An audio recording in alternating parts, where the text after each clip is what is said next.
say this every year, but just let me have one negative video, slightly negative video, and I'll be done with it. I just get one out of the way. I don't do worst songs. I did worst albums a few times over the years. I gave up on that. I felt like I was actively seeking out bad albums for the sake of making that full video. They do well for views, but they're a bit tedious to make. And I just thought, nah, let's give that one up. We're done with the worst albums. So I do one negative video. I get it out of my system. And then every other video I do for the year-end lists are super, super positive. So these are my 5 most disappointing albums of the year. I mean, I'm not actively seeking out to find disappointing albums. I'm actively hoping I'm going to like them, and then they let me down. So that is how this ends up happening. So if you just bear with me and let me have this one, and let me know your thoughts in the comments too, if you agree with the picks I pick, or if you have your own picks that you'd like to mention. I'd be all ears for your opinions on that. But yes, check out my Patreon as well for exciting things to come in terms of videos and things like that, lists and all that kind of stuff. So if you want to get involved, and my Discord server as well, where we'll be picking your favorite albums of the year in the Discord server, and I'll be making a video on that too. So if you want to be involved in that, please click the link. Okay, I'm going to kick off with an album I do actually think is pretty decent, and I do like it overall a little bit.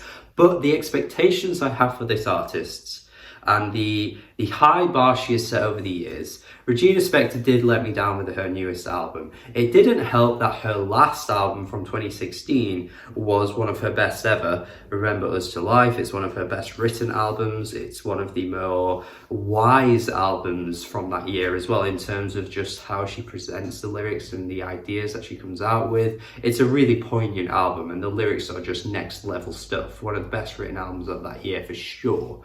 So of course, it was difficult for me to not be disappointed by her newest album, when lyrically it's one of her weakest, honestly. Like tracks like Loveology are just really, really plainly written. There are some other tracks that just felt a bit like the lyrical ideas that were coming through were really plainly put. And I was thinking about different ways Regina in other albums would have worded some of the things that she said. And it was just kind of odd hearing her just kind of sound quite plain. Like she just sounded plain. She sounded like she could have been anybody. It sounded like anybody could have written some of these songs. And that is not what I usually expect from Regina. It was a decent album overall. Up the Mountain is phenomenal, by the way. A fantastic track that one is right there. But that was kind of as creative as the album got. So many of the other tracks just felt pretty standard in terms of production ideas and, you know, simple piano playing, and, you know, everything just felt a bit very like over the top with the production, and it just never really fell into place. Her other albums have never really gotten to that point. So to wait 6 years for a decent album from Regina Spektor isn't the worst thing in the world, but for her usual standard, it was a bit of a disappointment for me. I still think the album's actually pretty good overall though. Let's get to the proper disappointments now though, because the next 4 albums I didn't really like all that much, and these are the official disappointments of the year really. Arctic Monkeys. Look, I've said it before and I'll say it again. The style of music they're going for, what they are shooting for with the style, I think is cool. I like it. Look, I love Scott Walker, okay? And that kind of Baroque pop, dramatic, swelling instrumentation that comes with Scott Walker's music. Scott Walker's music is out of this world. It makes his albums so rich, and he's put out some of my favourite albums of that style ever. So if you've never listened to Scott Walker, before you do anything else, go check him out and then come back to this video. Also, there were tracks and moments that reminded me of Tinder Sticks. So there were some really cool ideas coming through, and anyone that sounds like Tinder Sticks is only a good thing for me. Of course, the Leonard Cohen influence has got to be there with Alex Turner too. He loves Leonard Cohen. It makes sense for this sort of late resurgence of Arctic Monkeys in their career to go into some different stuff that perhaps is more to the taste of the band, and they're getting older and maybe they want to try new things, and maybe they don't want to just be giving you kind of riotous, ruckus indie rock music for the rest of their career. I'm all for them changing things up, but good God, do it in a more interesting way than this, because it's so boring. The second track was really good and everything else is just so boring. Oh, and the first track's pretty good too. But yeah, they've got everything right, but it just, doesn't sound good to listen to. Like the style they're going for, the influences that are coming through, everything is in its right place, but they just aren't selling it at all. I think the issue mainly really is Alex Turner as a vocalist. I don't think he can carry this kind of music. I don't think he's got the voice for it. But they're going to keep pushing in this direction. The last two albums have been clear as day as to what they're going to be doing for the rest of their career, I'd imagine. I can't see them going away from this sound anytime soon. And yeah, it's a shame. It sounds too loungy, it sounds too backgroundy. I just don't think they're selling what they're trying to give us here. It's really disappointing to hear. I want to like this so much, but they ain't got the bunda for it. They ain't got the bunda. Next, I want to mention Florence and the Machine. I think Dance Fever was a pretty big letdown, to be honest, because it just didn't really bring anything that much new to the table for Florence and the Machine, actually. That's one of the weird things for this album compared to like Arctic Monkeys, who are trying something new. Florence and the Machine are just painting themselves into a corner. Their tracks are just starting to sound so similar, and they do, you know, push a little bit in some places. You know, like Jack Antonoff's production is adding some different stuff to the music here and there in small doses. But in terms of like the vocals, I feel like Florence is just kind of doing the same thing on every album at this point. The progressions of some of the tracks were pretty predictable.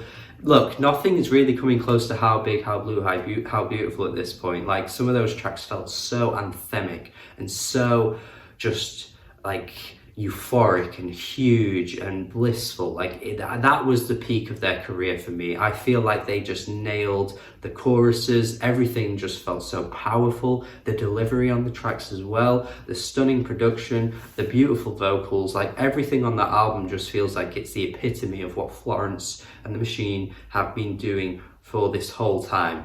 And now we're just kind of seeing it go a bit like that after that album, to be honest. I just don't see any of the tracks really reaching the heights of what they could do. Maybe could do with switching things up a little bit. Just found a lot of this album quite stale, to be honest. It was just a bit boring to listen to. Just not the level I'd expect from Florence and the Machine. I liked My Love. I thought King was pretty good as well. Like, some good tracks do feature on the album, don't get me wrong, but just as a start to finish album, it just didn't really land. Yeah, we got to go with Joey Badass next. I think likewise with Arctic Monkeys, I don't think I actually made any reviews on these two albums, so you might be hearing this first here in this video that I didn't actually like either of these albums.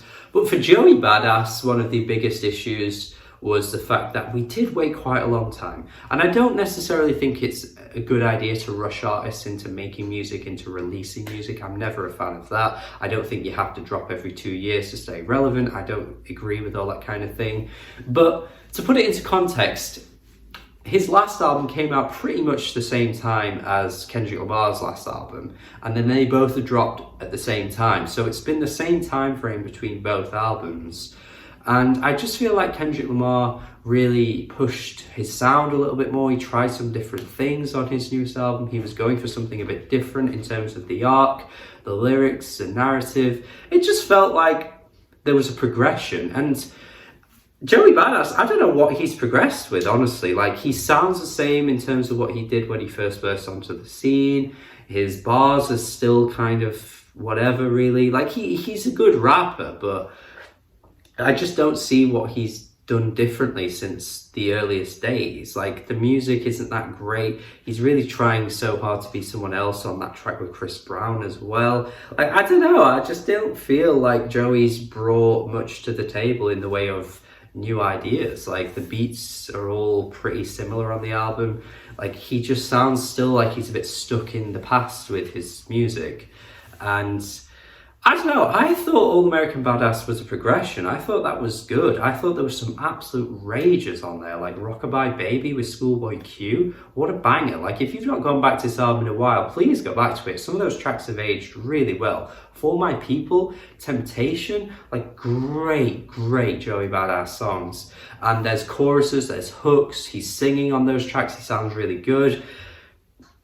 2000, what does it really even provide in terms of hooks or memorable moments? I just don't really think there's that much to it. There's some decent moments, but it's just kind of whatever mostly. And just in case I haven't been controversial enough in this video already, let's end off with the most controversial one, shall we? This is in no particular order, by the way. This is just 5 random order albums that I have been disappointed with across the year.